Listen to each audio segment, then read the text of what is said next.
يجيك ازعاج طبعا خاصة قبل والله رؤية الهلال؟ يعني الشهر هذا الحمد لله الأمور أهدى، لأن جميع المعطيات، أولا دخول شعبان ثابت شرعا، ليس هناك أي إشكالية.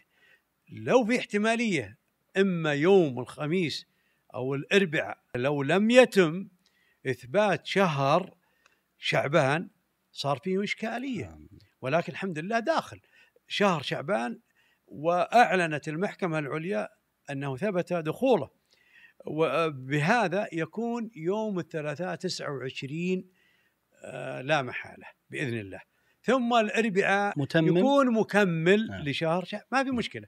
نقدر نحدد مثلا رمضان السنة القادمة أو عيد السنة القادمة. الحين يطلع لنا قصاصات بعض الأحيان حتى في تويتر وغيره في السوشيال ميديا، يقول لك هذه كاتبينها من لها كم من سنة. صحيح. العيد يوم الجمعة العيد. إيه العيد بالجمعة. هذا متى؟ هذا حسابيا. حسابيا. لكن لا نعتبر بالحساب إلا بعد ما تقره المحكمة العليا.